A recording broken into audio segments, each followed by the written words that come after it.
Hey, what's going on everyone? How you guys doing today? Welcome back to another Sting 2 video.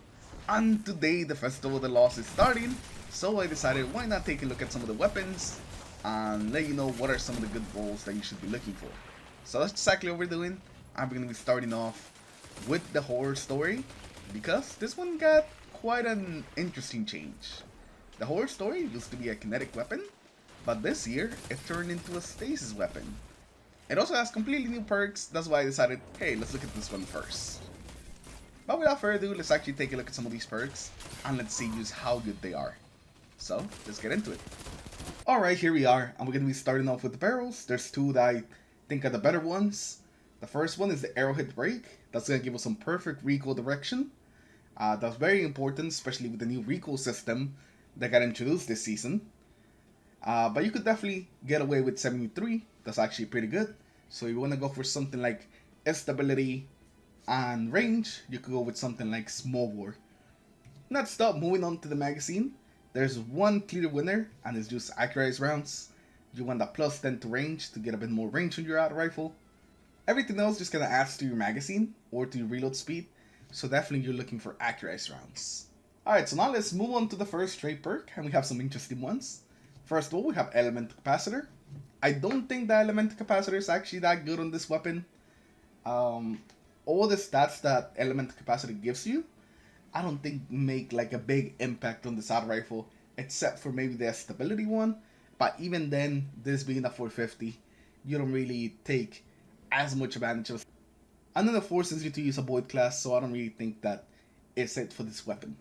After that, we have Dynamic Sway Reduction, which is going to improve our accuracy and stability while we're holding down the trigger. This is pretty much the perk that makes your weapon into a laser. After you fire the weapon for a bit, you're going to see all the recoil pretty much disappear. And Dynamic Sway Reduction, fantastic perk. You definitely want something like this on your auto rifle if you're going to use it for Crucible. The improvement to accuracy and stability is definitely very noticeable. This is something you want. After that, we have Discord, which I don't think is that great with a primary weapon. It has the chance to like give you unlimited ammo, but you already kind of have unlimited ammo with a primary, so I don't really see Discord being that big of a deal on auto rifles, so I wouldn't recommend that.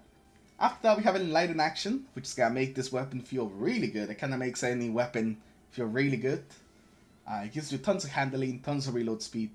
Once you do some damage, is it enough that I would take it over Dynamic Sway Reduction? I don't think so, but it's definitely an option if you want to make your weapon to use feel really snappy, really good. Enlighten Action could be an okay perk, but I just don't think it's as good as Dynamic Sway Reduction. Next, we have Underover. This is going to give us some more damage to shields. That includes shield champions, normal elemental shields. You do more damage to them. This can be an okay PvE perk, especially if this is going to be like your main anti-barrier weapon. If you get something with Underover, this could be okay. It's not that bad. After that, we have Envious Assassin, which is going to give us a larger magazine if you get some kills with other weapons. This is not really that good on primary weapons, so I would say not to go for Envious. And lastly, we have Demolitionist, which is going to give us some grenade energy back whenever we get a kill. PvP, PvE, getting some grenade energy back is always good. Especially if you got something like a grenade build going, this can definitely help you just cycle through grenades faster. But even if you don't have a grenade build going, just having your grenade more often is really good. Now starting us off on the second trait perk is Headstone. Headstone is really good for PvE. It's good for AoE damage. It's good for synergy with a stasis build, and you're running a stasis build. Headstone is just a really good perk on any stasis weapon, and there's no exception here.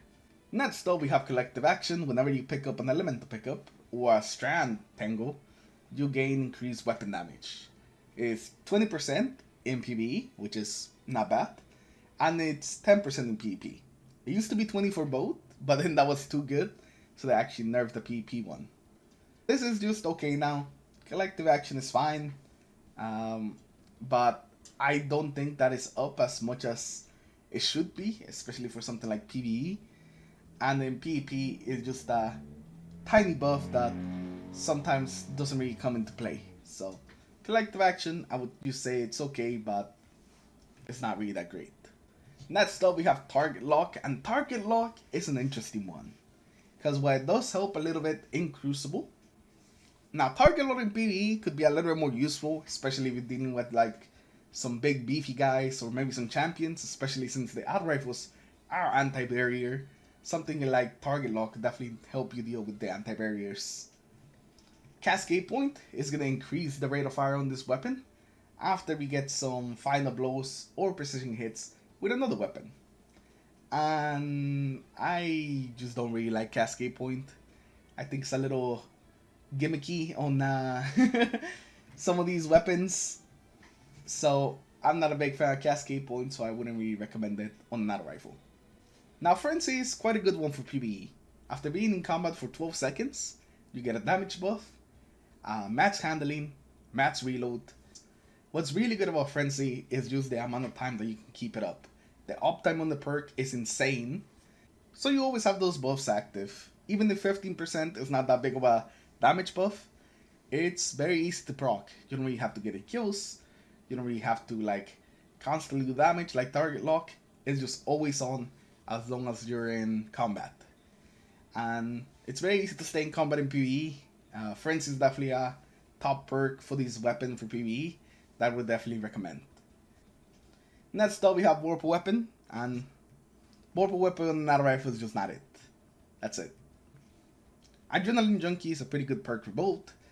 The damage buff is good for both of them, and it's even better if you get it with some Demolitionists. If you get Demo, Adrenaline Junkie, that's a fantastic perk combo. But even by itself, Adrenaline Junkie is still pretty good because you don't really require specifically grenade kills. It could usually be weapon kills, and you're going to be building up those buffs. But it definitely is better if you do get it with Demo, because then you could immediately go from having no stacks to max stacks just with a grenade kill. So that's why Demo is so good with it, because having grenades more often just makes it so your Adrenaline Junkie is always at the highest level it can be. For PvE, I would definitely go for Demo with an Adrenaline Junkie, Demo with Frenzy, or Demo with Headstone. Those would be like my go-to perks for PvE. For Crucible though, I would go with Dynamic Sway with Target Lock, or Dynamic Sway with Adrenaline Junkie. The PvP perks are not that great, so that's why we ended up having to go with those. So that's why I ended up choosing those. For the trade perk, you definitely want to go with Nadir Focus for that increased accuracy and range after doing some sustained fire. And with that, we're going to wrap this up. Those are the perks that I would look for. And now let's talk a little about the weapon. This weapon is probably going to be pretty okay. I think it's going to be better in PvE than it's going to be in PvP this year. The PvP perks left a little bit to be desired, but the PvE perks seem pretty great, especially with it being stasis now and being able to like synergize with a lot of stasis things, especially with Headstone. So I think it's gonna be pretty good for PvE.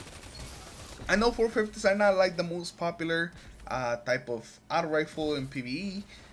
They're really okay in Crucible, so maybe that will carry it there. But I think it's just gonna be an okay weapon. I don't see it being like all over the place, but you'll see it a little bit. But anyways, let me know what you guys think about this weapon in the comments below. Let me know which role you're gonna be going for. And with that, we're gonna end today's video. Hopefully you guys have enjoyed it. Leave a like if you did, dislike if you didn't, subscribe to the channel in case you guys haven't already. And I'll see you guys in the next one.